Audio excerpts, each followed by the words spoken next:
ଜୟ ଜଗନ୍ନାଥ।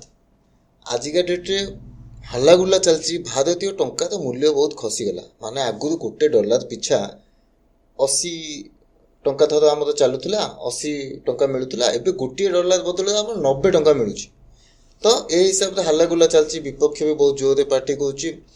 ଏ ଭିତରେ ବହୁତ ଲୋକଙ୍କର ଏମିତି କହିବା ଷ୍ଟେଟମେଣ୍ଟ ଆପଣ ଶୁଣିଥିବେ, ମୁଁ ତ ଟଙ୍କା ବ୍ୟବହାର କରୁଛି, ମୋର କ'ଣ ଫରକ ପଡ଼େ, ଡଲାର ବଢ଼ିଲେ କେତେ, ଡଲାର ଏଗେନ୍ଷ୍ଟ କମିଲେ କେତେ।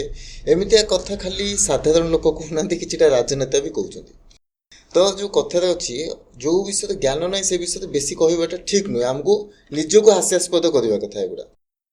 ତ ଆକ୍ଚୁଆଲିରେ ଯଦି ଡଲାର ବଦଳରେ ଯେଉଁ ଟଙ୍କାଟା 80ରୁ 90କୁ ଆସିଗଲାଣି, 90ରୁ ଯଦି 100କୁ ଯାଉଛି, ଆମ ଉପରେ କିଛି ଇଫେକ୍ଟ ପଡ଼ିବ? ଆମ ଭଳିଆ ସାଧା ସିଧା ଲୋକ ଯିଏ ଆମେ ଆମର କମଉଛେ ଖାଉଛେ, ଆମ ଉପରେ କିଛି ଫରକ ପଡ଼ିବ? ତ ପ୍ରଥମ କଥା ନିହାତି ଭାବେ ପଡ଼ିବ। କେମିତି ପଡ଼ିବ?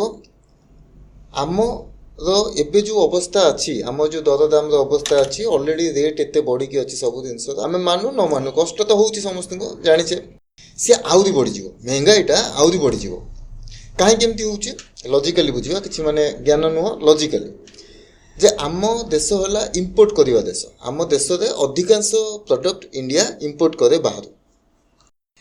ତ ଯେତେବେଳେ ଇମ୍ପୋର୍ଟ କରେ, ସେଠି କେମିତି ରେଟ୍ଟା ବଢ଼ିଯିବ? ଏକ୍ଜାମ୍ପଲ୍ ଆପଣ ଗୋଟେ ନିଅନ୍ତୁ। ଆପଣ ଗୋଟେ ଚାଇନାରୁ, ସପୋଜ୍ ଉଦାହରଣ ଦେଉଛି, ଚାଇନାରୁ ଗୋଟେ ମୋବାଇଲ୍ ଆପଣ ମଗାଉଛନ୍ତି, ଚାଇନାରେ ତା ଦାମ୍ ହେଲା $10।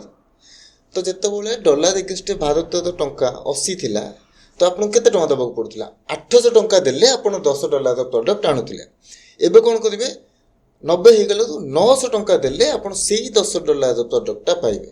ତ ଆପଣଙ୍କୁ 100 ଟଙ୍କା ଏଠି ଏକ୍ସଟ୍ରା ଦେବାକୁ ପଡ଼ୁଛି। ତ ଏଇଭଳିଆ ଯେଉଁ ବି ପ୍ରଡ଼କ୍ଟ ଆମର ବାହାରୁ ଡାଇରେକ୍ଟ ଆମେ ଇମ୍ପୋର୍ଟ କରୁଛେ, ସେସବୁ ଇମ୍ପୋର୍ଟେଡ଼ ପ୍ରଡ଼କ୍ଟରେ ଆମ ରେଟ୍ ବଢ଼ିଯିବ। ଏଠି କଥା ଉଠିବ ଯେ ଆମେ ତ କ'ଣ ଇମ୍ପୋର୍ଟ କରୁଛେ, ଗୋଟେ ଜେନେରାଲ ନଲେଜ ପାଇଁ କହିଦେଉଛି। ପ୍ରଥମ କଥା ତ କ୍ରୁଡ୍ ଅଏଲ୍, ଦ୍ୱିତୀୟ ଯେଉଁଟାକି ହେଭିଲି ଆମେ ଡିପେଣ୍ଡ କରୁଛେ ବାହାରେ, ଦ୍ୱିତୀୟ କଥା ଇଲେକ୍ଟ୍ରୋନିକ୍ସ, ଇଲେକ୍ଟ୍ରିକାଲ ଗୁଡ୍ସ, ତା ଭିତରେ ଆପଣଙ୍କ ଟିଭି, ମୋବାଇଲ ଏସବୁ ଆସିଗଲା। ତାପରେ ମେସିନାରୀ, ଇଣ୍ଡଷ୍ଟ୍ରିଆଲ ଇକ୍ୱିପମେଣ୍ଟ, ସେଇଟା ବହୁତ important. Gold, silver, chemical, fertiliser, pharma product, medicine ହେଇଗଲା, ଡ୍ରଗ୍ ହେଇଗଲା, ଏସବୁ ଜିନିଷ। ଅଟୋମୋବାଇଲ୍ସର ପ୍ରଡ଼କ୍ଟସ୍, ଅଟୋମୋବାଇଲର କମ୍ପୋନେଣ୍ଟ ସବୁ ଆସିଗଲା। ତାପରେ ଆପଣଙ୍କର ଏଡିବଲ୍ ଅଏଲ୍ ହେଇଗଲା, ଯେଉଁ palm oil, soybean oil, sunflower oil, ଏସବୁ ପ୍ରଡ଼କ୍ଟ ହେଇଗଲା। ଆଉ ବହୁତ ସାରା ଏନର୍ଜି, ମିନେରାଲ୍ସ, ଏଗୁଡ଼ା ବି ଆସେ। କନଜ୍ୟୁମର ଗୁଡ୍ସ, ଟେକ୍ସଟାଇଲ, ର ମେଟେରିଆଲ, ଏମିତି ଡିଫେନ୍ସ ପ୍ରଡ଼କ୍ଟ, ବହୁତ ସାରା ପ୍ରଡ଼କ୍ଟ ଆସେ। ମାନେ ଆମେ ଏମିତି କହିପାରିବା, ଆମ ଦୈନନ୍ଦିନ ଜୀବନରେ ଆମେ ଯାହା ବି ବ୍ୟବହାର କରୁଛେ, ତା ଦେହରେ 60-70% ବୋଧେ ଇମ୍ପୋର୍ଟେଡ଼ ହେଇଥିବ, କି 50% ତ ହେଇଥିବ, ଗୋଟେ ଅନୁମାନରେ ଯଦି କହିବା। ଏ ସବୁ ପ୍ରଡ଼କ୍ଟରେ ଆମର ଦାମ୍ ବଢ଼ିଯିବ। ଆମେ ଯେଉଁଟା 80 ଟଙ୍କା ହିସାବରେ ଦେଇକି ଗୋଟିଏ ଡଲାର ପ୍ରଡ଼କ୍ଟ ମଗାଉଥିଲେ, ଏବେ ସେଇଟା 90 ଦେବାକୁ ପଡ଼ିବ। 90 ଟଙ୍କା ଦେଇକି ସେ ପ୍ରଡ଼କ୍ଟଟା ଆମେ ମଗାଇ ପାରିବା। ତ ଏମିତିରେ ଡାଇରେକ୍ଟ ଇମ୍ପୋର୍ଟେଡ଼ ପ୍ରଡ଼କ୍ଟ ଉପରେ ଆମର ଦାମ୍ ବଢ଼ିଯିବ। ଦ୍ୱିତୀୟ କଥା, ଆଉ ଗୋଟେ ଇନଡାଇରେକ୍ଟଲି କେମିତି ବଢ଼ିବ? ଆମେ ହେଭିଲି ଡିପେଣ୍ଡ କରୁଛେ କ୍ରୁଡ୍ ଅଏଲ୍ ଉପରେ। ଯେତେବେଳେ ଆମେ କ୍ରୁଡ୍ ଅଏଲ୍ ଆସିବାଟା ଆମକୁ ମହଙ୍ଗା ପଡ଼ିବ, କ୍ରୁଡ୍ ଅଏଲ୍ର ଦାମ୍ ବଢ଼ିଯିବ, ତ ଅଟୋମେଟିକାଲି ଆପଣଙ୍କର ପେଟ୍ରୋଲ ଡିଜେଲର ଦାମ୍ ବଢ଼ିଯିବ।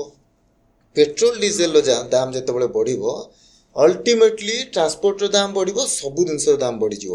ଆପଣ ଇଭିନ୍ ଘରୁ ସକାଳୁ ଅଫିସ୍ ଯାଉଥିଲେ 5 କିଲୋମିଟର ବାଟ 10 ଟଙ୍କା ଅଟୋରେ ଦେଉଥିଲେ, ସେ ଅଟୋବାଲା ବି 15 କରିବ। ପେଟ୍ରୋଲ ଡିଜେଲ ବଢ଼ିଲେ ସେ କରିବ। ତ ଏଭଳିଆ ଏଇଟା ସବୁଆଡ଼କୁ ରିଲେଟେଡ଼। ଡାଇରେକ୍ଟ ପ୍ରଡ଼କ୍ଟରେ ବି ବଢ଼ିଯିବ, କ୍ରୁଡ୍ ଅଏଲ୍ ମାଧ୍ୟମରେ ଆପଣଙ୍କର ନର୍ମାଲି ଆପଣ ଯାହା ଯେଉଁଠୁ ମଗାଉଛନ୍ତି ଟ୍ରାନ୍ସପୋର୍ଟେସନ୍ ହିସାବରେ ସେଗୁଡ଼ା ସବୁ ବଢ଼ିବ। ତ ଏଇ ହିସାବରେ ଆମକୁ ଡାଇରେକ୍ଟଲି ସାଧା ସିଧା ଲୋକଙ୍କୁ, ମାନେ ସାଧାରଣ ଜନତାକୁ ଇଫେକ୍ଟ କରିବ ଯଦି ଡଲାର ଏଗେନ୍ଷ୍ଟରେ ଭାରତୀୟ ଟଙ୍କା 90, 90ରୁ 92, 95, 100 ଆଡ଼କୁ ଯାଉଛି, ଏମିତି ବଢ଼ି ବଢ଼ି ଯାଉଛି, ତାହେଲେ ଆମକୁ ଇଫେକ୍ଟ କରିବ। ଆଚ୍ଛା, ଏଠି କାହାକୁ ଫାଇଦା ଅଛି କି? ଡେଫିନେଟଲି ଫାଇଦା ଅଛି। କାହାକୁ ଫାଇଦା ଅଛି? ଯେଉଁମାନେ ଏକ୍ସପୋର୍ଟ କରୁଛନ୍ତି, ରପ୍ତାନି କରୁଛନ୍ତି, ତାଙ୍କୁ ଫାଇଦା ଅଛି। ଯେମିତି ଆମେ ବହୁତ IT ସଫ୍ଟୱେର୍ ଏକ୍ସପୋର୍ଟ କରୁ, ତ ସେମାନଙ୍କୁ କେମିତି ଫାଇଦା ହେଲା? ଗୋଟିଏ ସଫ୍ଟୱେର୍ ଦାମ୍ ଏକ୍ସପୋର୍ଟ କରାଯାଉଥିଲା $10 ଥିଲା ବାହାରେ, ଆମେ ଦେଇଦେଲେ ସେଇଟା, ସେମାନେ ଆମକୁ $10 ଦେଲେ। ସେ $10ଟା ଆଗରୁ ଆମକୁ କେତେ ହେଇକି ପହଞ୍ଚୁଥିଲା? 800 ଟଙ୍କା ହେଇକି ପହଞ୍ଚୁଥିଲା। ଏବେ ସେମାନେ ସେଇ $10 ଦେବେ, ସେଇଟା କିନ୍ତୁ 900 ଟଙ୍କା ହେଉଛି। କାହିଁକି? ଡଲାର ଏଗେନ୍ଷ୍ଟରେ ଇଣ୍ଡିଆନ୍ ଟଙ୍କା 80ରୁ ଖସି 90 ହେଇଗଲାଣି। ତେଣୁ $10 ଦେଲେ ବି ଆମେ 800 ଜାଗାରେ 900 ପାଉଛେ।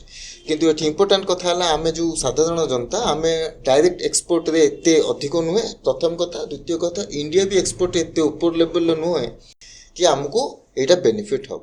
ତ तो आई होप कॉन्सेप्ट क्लियर अच्छी रिसेंटली आपन हाथ पाखे कौन अच्छी इंपोर्टेड प्रोडक्ट आप कौन धरुचंदी कि कौन दुसुची कमेंट जणातु देखा आम नेक्स्ट वीडियो।